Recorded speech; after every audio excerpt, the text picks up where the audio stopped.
Yeah, thank you. Chapter 10, City Made of Mud.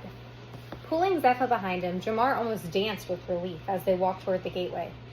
You were brave to sing a song for the gatekeeper. I would have never thought to ask you to do that. I know. That's why I decided to sing my song, Zephyr said quietly. As they moved through the immense wooden doors, Jamar wondered where the timber came from and how it got here.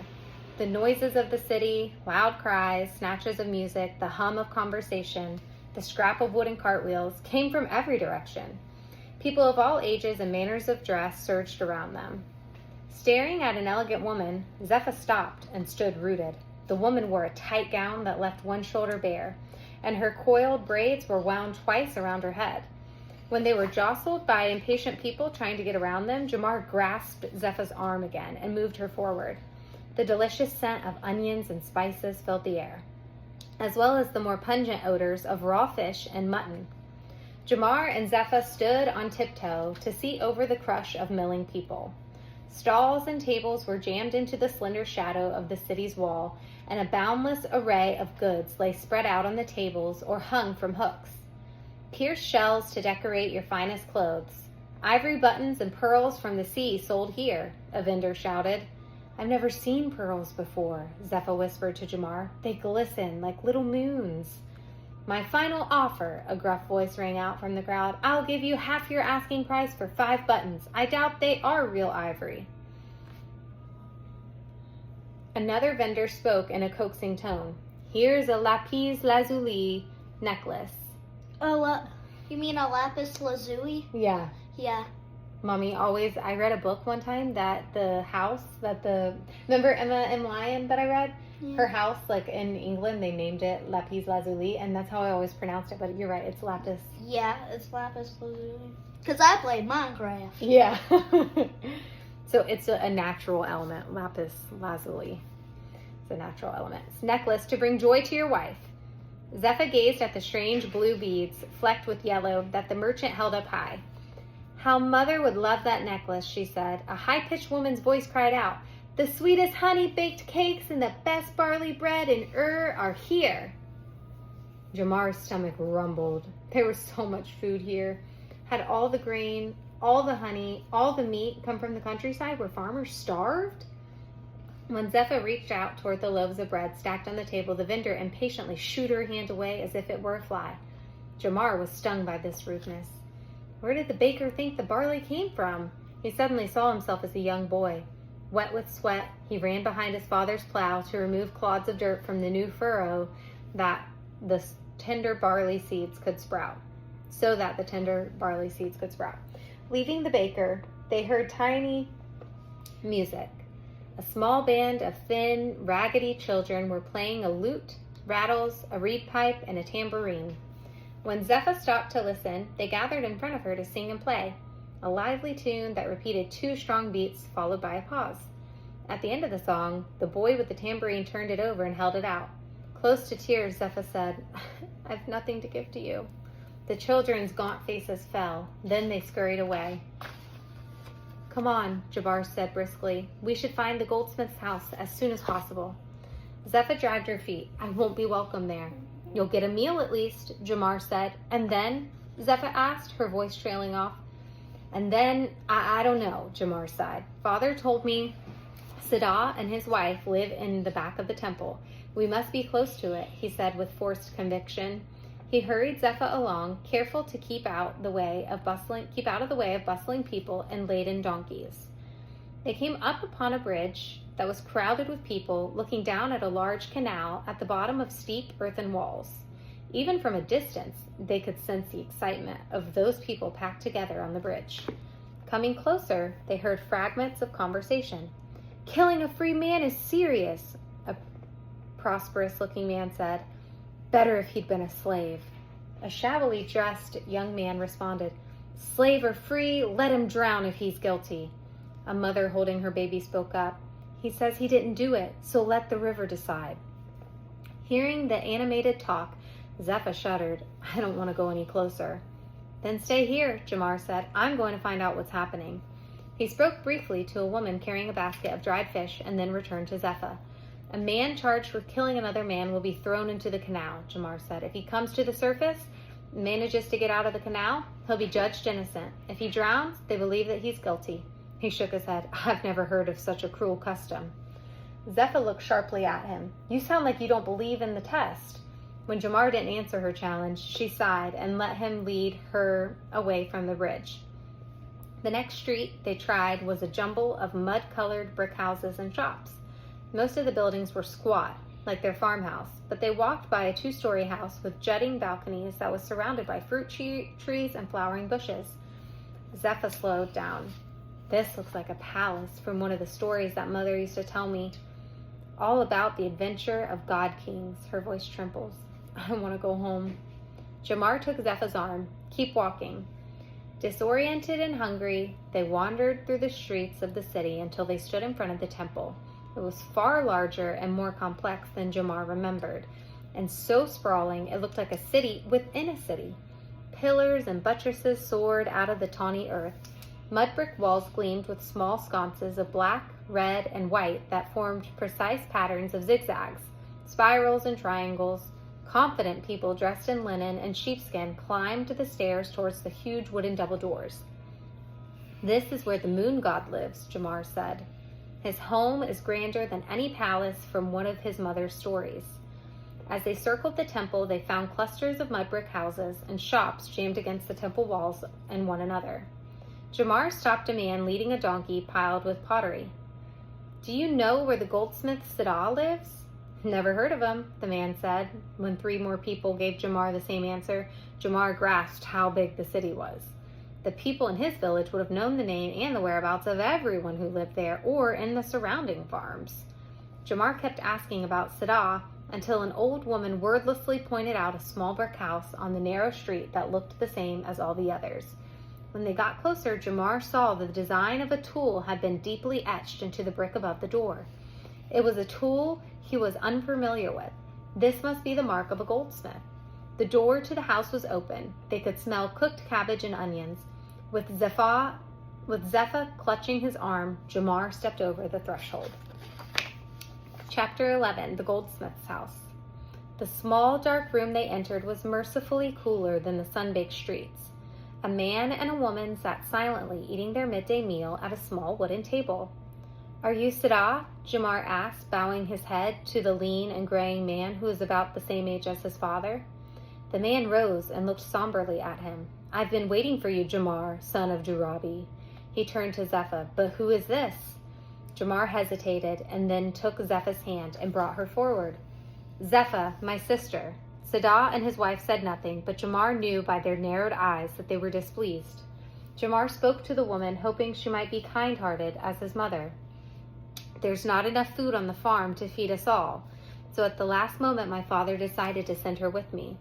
Siddha's wife stared coldly at Zepha, so he appealed to the goldsmith. I beg you, let her stay here until she finds work. Siddha shook his head forcefully. Durabi didn't speak of a daughter. He and I had an agreement, and she wasn't part of it. Siddha's wife rose from her chair.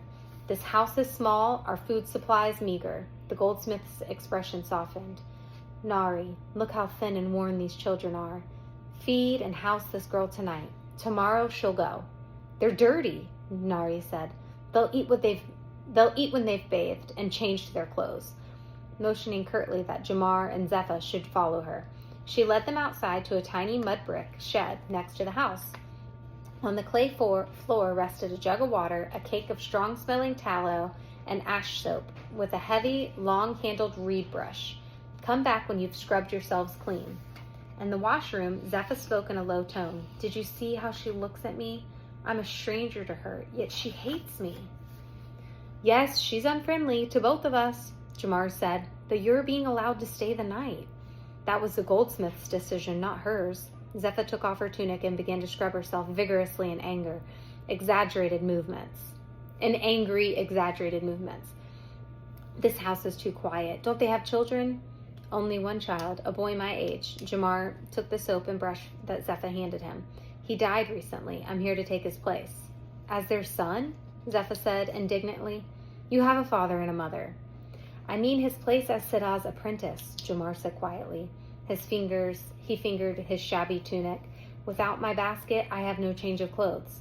Scrub yourself and leave your tunic in the cot before you go to sleep, Zephyr said. I'll find a way to wash it. From her basket, she took out one of her clean garments and put it on. Then, with a private half smile, she circled her braids twice around her head. When they returned to the house, Siddha invited them to the table with a quick gesture. Without a glance or smile, Nari put down 2 bowls of soup. Following Zephyr's lead, Jamar did not gulp down his food. The meal disappeared in moments, but Nari did not offer them seconds. Jamar saw that the goldsmith was looking at him with sad eyes. He's wishing his son sat at the table instead of me, Jamar thought, wondering if a sickness had caused his death. Siddha gave a little shudder as if to throw off his thoughts and rose from the table. Come, I'll get you started. Without waiting for Jamar to follow, he disappeared into another room that opened off of the living quarters. The goldsmith's wife spoke to Zephyr directly for the first time. You've no right to be here, so you'll have to work for me to earn your keep until you leave tomorrow. Clear the table, pick over the lentils, then boil them for tomorrow's meal. She left the table and went outside. Jamar had seen his sister's eyes harden as she listened to Nari. In one swift motion, Zephyr loosened her crown of braids. Why did you do that? Jamar said. I liked your braids piled high. Because I'm a slave, not a lady, she said angrily. Jamar put a finger to his lips. Lower your voice. They don't know you're a slave. Remember, you're better off cooking for her instead of for Malik and his crew. Zephyr stacked the bowls on the table with an abrupt movement. Jamar started off for the workshop. Do you want to read this page? Chapter 12, Siddha's workshop. Determined to not be impressed by anything he saw, Jamar threw back his shoulders and stepped into a small whitewashed room. He looked coolly about him. The workshop was dimly lit by 3 small windows. 2 work tables took up most of the space. Jamar thought the small beehive-shaped furnace on the floor looked like his mother's oven for baking bread. Also on the floor were a blowpipe to get a fire going, basket of charcoal, a bowl full of water, and a flat stone worn smooth. Various tools of different shapes and sizes hung from hooks on the wall. Some were familiar, but most were strange to him. He pointed out to an elegant tool that stood out from the others. Isn't that the same tool that's carved into the brick over your door? Siddha nodded. They're tongs, mainly used to hold heated gold. Tongs to hold gold? Excited in spite of his resolve, Jamar knew he had entered another world. Something large and slender stood covered with a cotton cloth in one corner, but Jamar's eyes was drawn to the 3 small clay bowls that sat on a work table. In them were blue, red, and black stones. He pointed to the blue ones. A merchant in the bazaar this morning called these lapis lazuli. Is that how I say it? No, lapis lazuli. Lapis lazuli. Did he? Siddha asked in a skeptical tone. You can't believe everything you hear in the city. The temple controls the lapis we import to make sacred objects and jewelry for important people. The gems are so costly and difficult to obtain that they are rarely sold on the streets. The beads you saw were probably fake, made of clay and painted blue to look like lapis. Is that right? Lapis? Yeah, lapis lazuli. Jamar felt like the farm boy he was. Where do the real ones come from? Siddha's voice took on a teaching tone as he pointed to the 3 clay bowls in turn. Merchants travel over deserts or up snowy mountains to bring back red carnelian, black obsidian, and fine blue lapis. We have no splendid gems or gold, tin, or copper in this land. We lack stone quarries and even timber. Where did the wood for the great gate of the come from? Jamar asked. Huge logs from the northern mountains are roped together and floated down the river, Siddha answered. Jamar thought of the effort that must go into supplying the city with everything it needed or wanted. A merchant's life must be hard. Siddha nodded. Hard and risky. But if a trader returns with valuable goods, he can become rich, build a grand house, own many slaves. But he could lose everything to bandits, including his life. Sometimes the donkeys that pull his caravans die of thirst or exhaustion, or his richly laden boats may overturn in the river or the sea. Siddha's eyes clouded over and he stopped talking. Jamar waited for him to continue. When he didn't, he asked another question. What does the city trade for these foreign goods? Oils and spices, cotton and wool, and the tools and weapons we make from imported metal, Siddha answered. But mostly, we trade with the surplus grain that's piled up in the temple storehouses.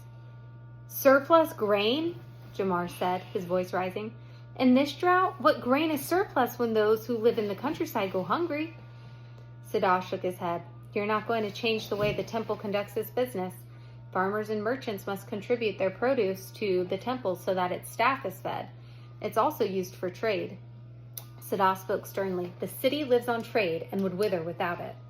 Jamar was stung by Siddha's reproach. He said nothing, but his mind was filled with images of sun-baked barren fields, the bony cow, and her hungry calf. Siddha picked up a thin rod of gold that was almost as tall as Zephyr. One end of the rod turned up at a sharp angle. I've just finished this drinking straw for a high-ranking priestess. Jamar took the rod that Siddha held out to him.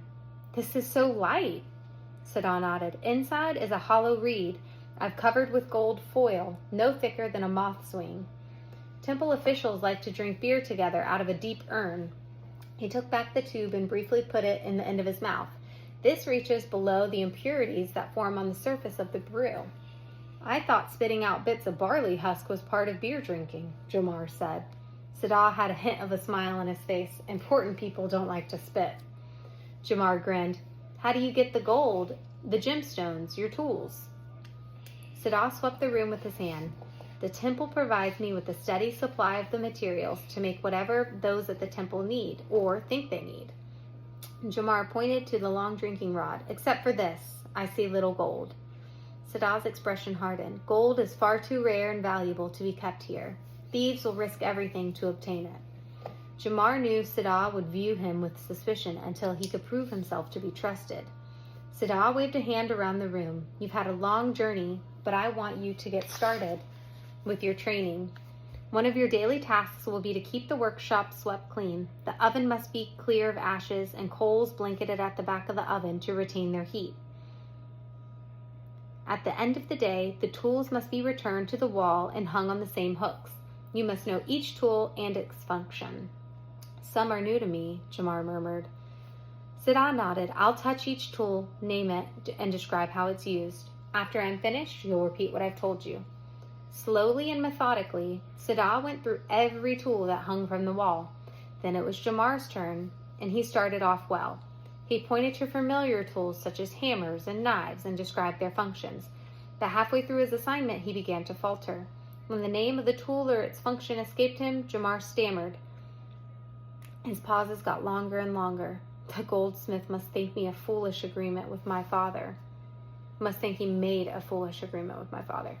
Siddha held his palm up and studied and stopped the lesson. You have little knowledge of this craft, but if you are clever, you'll find out what you must know by watching me. He changed the subject abruptly. Your sister is a worry for all of us. Where will she seek work? I'm not sure, Jamar answered. She's good with farm animals, collecting dung for fire fuel, spinning wool. He trailed off, determined to honor the gatekeeper's warning not to speak of Zeph's musical skill to anyone. Those are country chores, Siddha said. Is overrun with farm and village people in need of work. Yes, Jamar said faintly. We saw many of them on the road. Siddha shook his head. This city is full of peril for a young country girl. She must find employment soon. Otherwise, you'll be forced to give up the apprenticeship in order to find her a secure place to live and earn her way. Jamar was startled. Leave my apprenticeship before it begins? He imagined himself and Zephyr wandering the city hungry and homeless, or worse, joining the people outside the city walls who were offering themselves as slaves in order to survive. A terrible weariness overcame him. Beneath the fatigue was fear. Chapter 13, A Bargain Struck. You want to read this page? Yeah, sure. Narius Siddha called to us, to his wife. Give us an early supper. These children need rest. He and Jamar left the workshop. Zephyr served the simple meal of cucumbers, onions, and tomatoes before sitting down with the others. Jamar was so tired he thought he might fall asleep at the table. You've invited the girl to stay tonight, Nari said to her husband. Where's she supposed to sleep? The workroom, Sada answered. It's always empty at night. We have no extra cot. It's always empty at night. We have no extra cot, Nari said. She'll have to sleep on the floor. Sada turned to Jamar. After Zepha cleans up, Nari will get her settled in the workroom. I'll show you where you'll sleep. A white reed bench separated the sleeping quarters. You want to keep going a little bit? No. A white reed bench separated the sleeping quarters from the kitchen area. Behind the bench were 3 wooden cots with mattresses of braided reed lacing. When Sada bent down to tenderly touch the folded cotton blankets of one of the cots, Jamar knew this had been his son's bed. I'm going out to a little shop near here where craftsmen gather, Sada said quietly. I need to be with my old friends for a while. Friends, Jamar said wistfully to himself. His farm was located far from the nearest village, and the long workday left him no time to be with people other than his family. He wanted friends, but how would he be able to make them here in the city? Okay. The long day was finally turning into night. Spreading one blanket over the cot's reed lacing, Jamar sat down on the bed and took off his tunic. He covered himself with the other blanket and left his tunic on top of it. Humming Zepha's lullaby under his breath, Jamar was asleep in moments. He awoke in darkness. From the workshop came the low thrum of a lyre with deep and haunting tones. For a brief moment, the individual notes wove themselves into a small tapestry of patterns.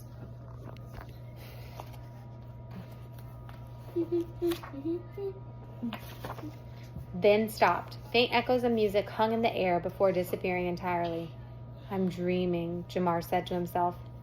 Then he heard the stirrings of Nari and Sada and their drowsy, half-formed conversation. What is it? That music. In the workshop. The lyre. Who? Nari got out of bed. I'm going to thrash that girl. Jamar sprang up from his cot. Don't hurt her!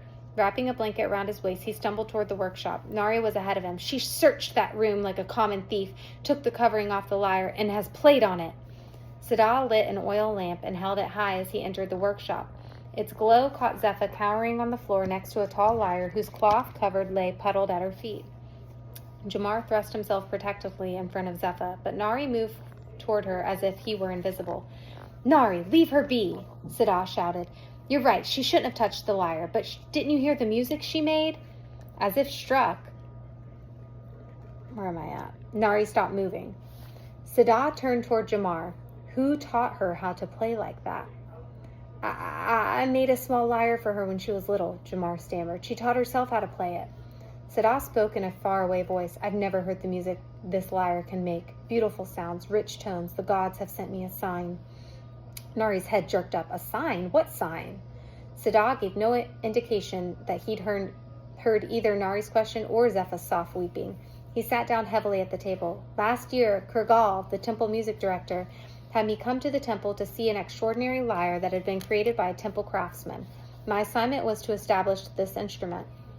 Embellish? Jamar asked in a small voice. Yes, embellish, to decorate it in such a way that the lyre would be more splendid than any known, Sada said. It was a great honor to have been chosen, Nari interrupted. Again, Sada ignored her. I looked forward to working on it with my son, Aban, already a skilled craftsman.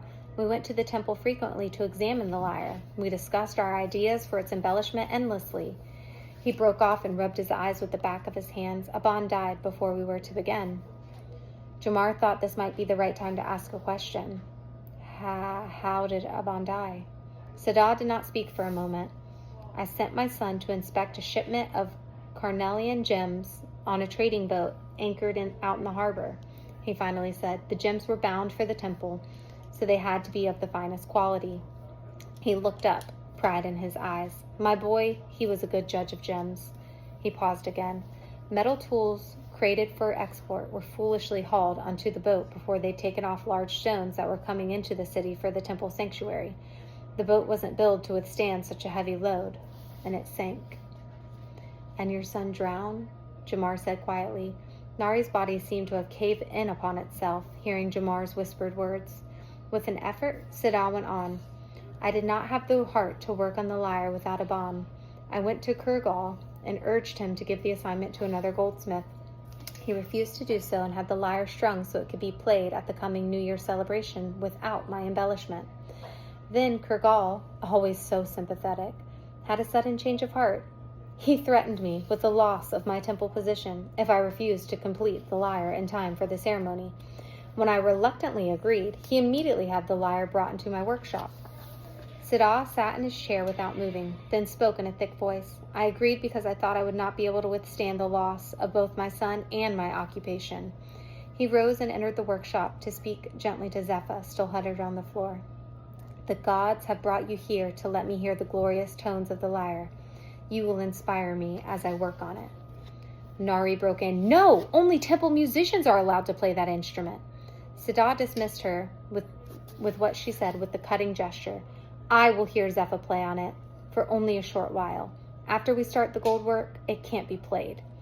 Nari shook her head in disbelief. Your new apprentice is a farm boy who knows nothing. Nothing. Now you would open this house to another ignorant young stranger from the country? Someone who dares to touch the temple lyre? Her voice was raspy. If the girl stays, she'll work for me. Siddha's lip tightened. And when I asked her, she'll play for me. A bargain had been struck, but Jamar's only thought was that Zephyr would be safe for as long as she lived here. Thank you, he said to Siddha. He grasped Zephyr's hand, prompting her. Zephyr stood. Thank you, she echoed. You'll do my bidding, so don't think you'll lead an easy life of music making, Nari said. On the day the lyre is finished, you'll go. Jamar caught a flash of resentment in Zephyr's eyes and squeezed her hand in warning. The house was now his sister's refuge, a walled sanctuary within a city full of dangers. Enough talk. We'll sleep, Siddha said. Tomorrow will be a long work day.